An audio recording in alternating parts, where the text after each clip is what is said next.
Right angle triangle का angle value निकालने के लिए हम ट्रिगोनोमेट्री फॉर्मूला कौन कौन सा यूज़ करेंगे वो ही हम इस वीडियो में सीखेंगे। Sine theta equal to P by H. Sine का रिलेशन कोसेक के साथ है। कोसेक थीटा इक्वल टू, ये जो साइन थीटा का फॉर्मूला है उसको हम उल्टा करके लिख देंगे एच बाय पी। नेक्स्ट हम लिखेंगे cos theta. Cos theta equal to B by H. Cos theta का रिलेशन सेक थीटा के साथ है। सेक थीटा इक्वल टू हम लिख देंगे इसका उल्टा, मतलब H by B. Next tan theta equal to हम लिखेंगे पी बाय बी। टेन का रिलेशन कॉट के साथ है, तो कॉट का फॉर्मूला होगा cot theta equal to tan का अपोजिट हो जाएगा। इसमें पी बाय बी है, इधर हम लिखेंगे बी बाय पी। इसमें जो मैंने लिखा है पी एच बी, ये सभी क्या है उसको हम सीखेंगे। मान लो ये एक राइट एंगल ट्रायंगल है ए बी सी। इसका बी एंगल 90 डिग्री है, मतलब राइट एंगल है। बी इक्वल टू 90 डिग्री मिलेगा। एंगल ए का वैल्यू हमें पता नहीं है, तो ये 0 से 90 डिग्री के बीच में कोई भी वैल्यू हो सकता है।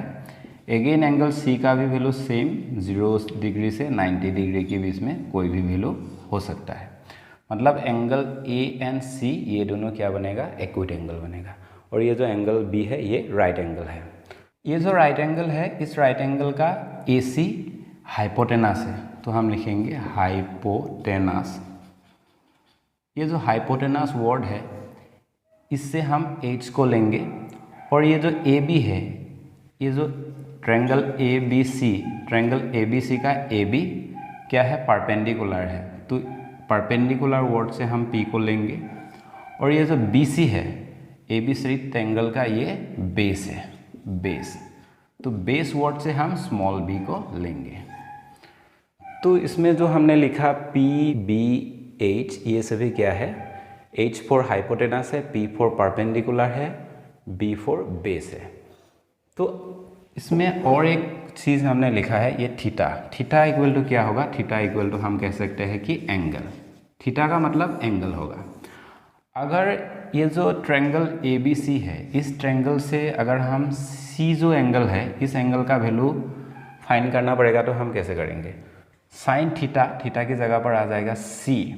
साइन सी इक्वल टू, ये फॉर्मूला सेम रहेगा पी बाय एच, तो इसकी इक्वल हम क्या लिख सकते हैं, पी। पी फॉर परपेंडिकुलर, ये जो सी एंगल है इसका सामने जो आर्म होगा वही परपेंडिकुलर होगा, तो इसका परपेंडिकुलर क्या बन जाएगा, ए बी, तो हम इधर लिखेंगे ए बी। और हाइपोटेनस सेम ही रहेगा, हाइपोटेनस क्या है, ए सी। तो जब हमें ए बी एंड ए सी का वैल्यू मिलेगा, तो हम इन दोनों को कैलकुलेशन करके साइन सी का वैल्यू निकाल सकते हैं। साइन सी का वैल्यू क्या होगा, ये जो एंगल सी है इसका वैल्यू।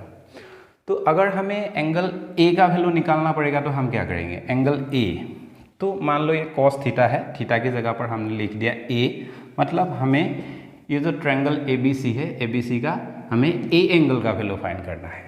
तो ए इक्वल टू क्या आ जाएगा, ये जो बी बाय एच है ये तो रहेगा, B by H equal to B क्या बनेगा, ये जो एंगल ए है इसका सामने जो आर्म होगा वही परपेंडिकुलर होगा। तो जब हम ए एंगल को लेंगे तो ये बेस नहीं रहेगा, ये बन जाएगा परपेंडिकुलर, और ये हो गया है हाइपोटेनस, तो बाकी जो साइड रहेगा वो क्या बन जाएगा, वो बन जाएगा बेस। तो जब हम एंगल ए को लेंगे तो इस कंडीशन में इस ए एंगल के सामने जो आर्म होगा वही परपेंडिकुलर होगा, तो बी सी इसमें परपेंडिकुलर मिलेगा। एंड ये हाइपोटेनस है, ये हाइपोटेनस है, तो बाकी जो साइड रह जाएगा वही बेस हो जाएगा। तो बेस मिल गया है हमें ए बी, तो इधर हम लिख देंगे बी फॉर बेस है, तो बेस क्या मिलेगा इसमें, इस ट्रायंगल से ए बी मिलेगा, तो इधर हम लिख देंगे A B. H for hypotenuse, तो हाइपोटेनस के अगेंस्ट हम लिख सकते हैं ए सी। जब भी क्वेश्चन में ए बी एंड ए सी का वैल्यू हमें मिलेगा, तब हम इन दोनों वैल्यू को कैलकुलेशन करके ये जो कॉस ए है, मतलब ये जो एंगल ए है, इसका वैल्यू हम इजी से निकाल पाएंगे। In the same way tan theta equal to P by B है, ये जो थीटा है, थीटा की जगह पर हम अगर ए एंगल को पुट कर देंगे, मान लो इधर हमने ए एंगल को पुट कर दिया, तो पी बाय बी ये तो रहेगा, ये फॉर्मूला है, इसको हमें याद रखना पड़ेगा। P क्या बनेगा, इस एंगल के लिए P ये है तो P का वैल्यू हम लिखेंगे BC एंड B का वैल्यू क्या होगा AB।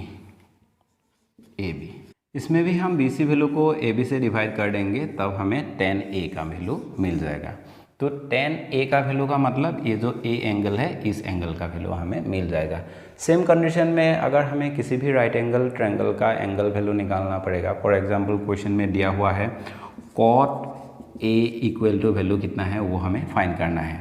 तो cot A equal to cot का जो A हो गया थीटा की जगह पर आ गया एंगल A, तो ये हो गया इसका फिगर। तो इस फिगर में हम क्या कह सकते हैं cot A equal to B by P। तो B का वैल्यू क्या है, cot एंगल A है, इसका सामने वाला जो आर्म होगा वो क्या होगा परपेंडिकुलर। तो नेक्स्ट इसमें हाइपोटेनस ये है तो ये साइड बेस बन जाएगा। तो फॉर्मूला क्या है B बाई P। तो B क्या है, B है AB एंड P क्या है BC। तो AB एंड BC का वैल्यू पुट करके कैलकुलेशन कर देंगे तो cot A का वैल्यू हमें मिल जाएगा।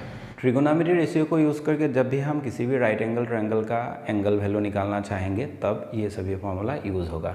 तो ये बहुत ही इंपॉर्टेंट फॉर्मूला है, आप लोग इसको याद कर लीजिएगा।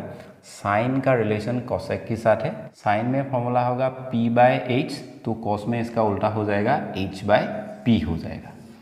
अगेन कॉस का रिलेशन सेक के साथ है। कॉस में है B बाय H, सेक में क्या हो जाएगा इसका उल्टा H बाय B। टेन का रिलेशन कॉट के साथ है, तो ये जो फॉर्मूला है P बाय B ये उल्टा हो जाएगा B बाय P। तो इन सभी को आप लोगों को याद रखना पड़ेगा, इसको यूज़ करके हम राइट एंगल ट्रायंगल का एंगल वैल्यू निकालेंगे।